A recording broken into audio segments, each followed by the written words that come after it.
dress in purple and linen, enjoying himself day after day with magnificence. But a beggar named Lazarus used to be put at his gate, covered with ulcers and desiring to be filled with the things dropping from the table of the rich man. Yes, even the dogs would come and lick his ulcers.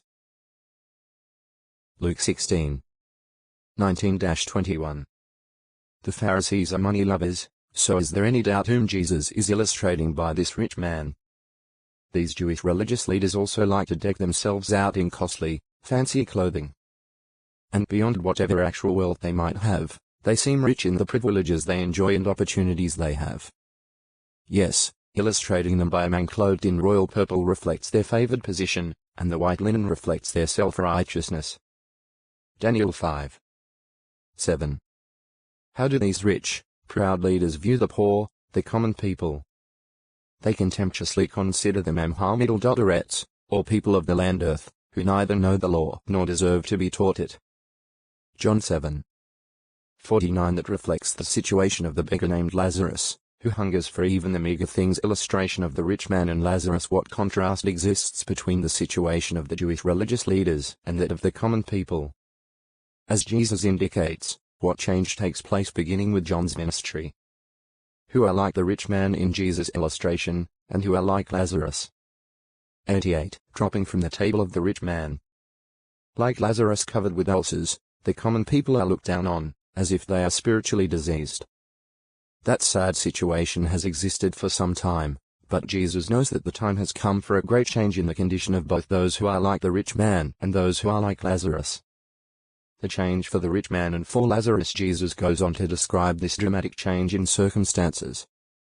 Now in the course of time, he says, the beggar died and was carried off by the angels to Abraham's side. Also, the rich man died and was buried. And in the grave he lifted up his eyes, being in torment, and he saw Abraham from afar, and Lazarus by his side.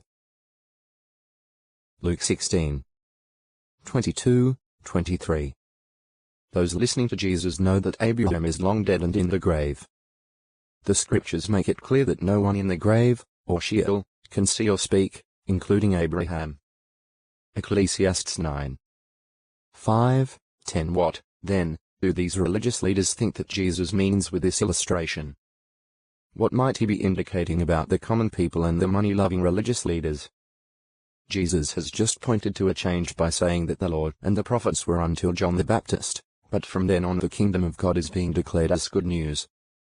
Hence, it is with the preaching of John and Jesus Christ that both Lazarus and the rich man die to their former circumstances, or condition, and they experience new positions relative to God. Specifically, those of the humble or poor class have long been spiritually deprived. But they are being helped by and are responding to the message about the kingdom presented first by John the Baptist and then by Jesus. Formerly, they had to get by with what amounted to little things dropped from the spiritual table of the religious leaders. Now they are being fed with essential scriptural truths, particularly the wonderful things Jesus is explaining. It is as if they finally are in the favored position in the eyes of Jehovah God. In contrast, those in the rich and influential class of religious leaders refuse to accept the kingdom message that John proclaimed and that Jesus has been preaching throughout the land.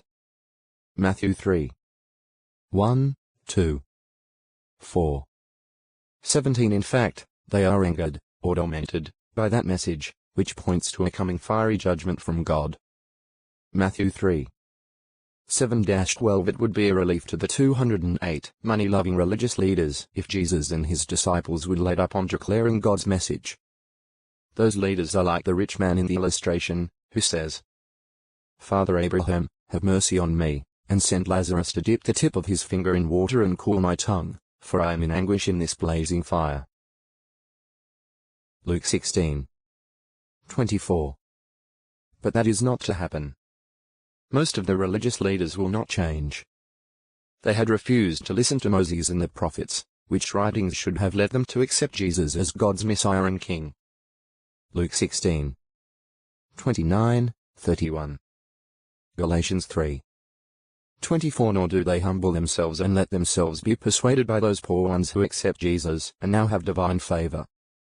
Jesus' disciples, for their part, cannot compromise or water down the truth just to satisfy the religious leaders or give them relief.